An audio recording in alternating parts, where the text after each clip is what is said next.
call her the loneliest whale in the world.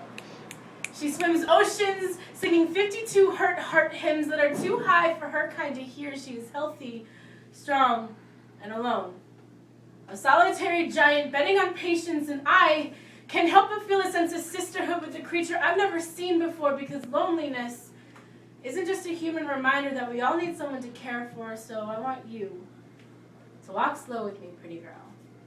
I want you to hold my hand, swinging, clasp fists to God, and kiss me in the middle of the crosswalk, because my heartbeat is shaking this bed we are laying on, a kind of movement coming from my bones that would have me believe that I am mountains, shuddering with open lungs, trying to turn courage into thin air. My thumbs miss her soft. Her ticking hands are strangers to me now. Finger bed hammocks that used to be so safe now take shelter in cold fish when she wraps her arms around another, and I am starting to lose my patience and waiting with bated breath, because patience won't take the hurt away when I'm locked out of my own heart. Patience won't make our second hands align the second time I say I love you. Patience won't make living within life's pauses any easier to cope with. Clocks should know better than to preach false hope. Did you know?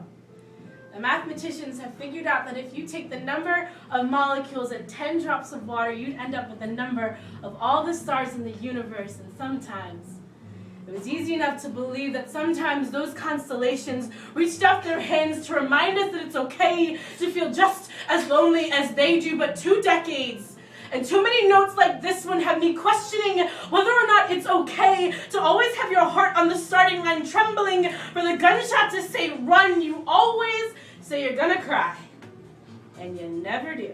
And one time, you smiled when you told me that you didn't know what function looked like. I smiled back, looking for phantom tears, and said, damn, that's a really good line. So, teach me how to write a poem that my kind will hear. I admit, I love you so much that it scares me. You didn't say anything in return, so after you were gone, I just put my ear to the hairs you left on my pillow and pretended like I've always been able to hear the ocean from the bottom of empty seashells. I've swam too many laps around my own ocean-soaked heart to be left gasping for returned affection. This mammoth creature in my bones is trying and growing tired of swimming through solitude, but I will keep on kicking, because treading water is the only way I know how to remind myself that I am worth waiting for, that we are worth ticking second hands and gunshots that I can see.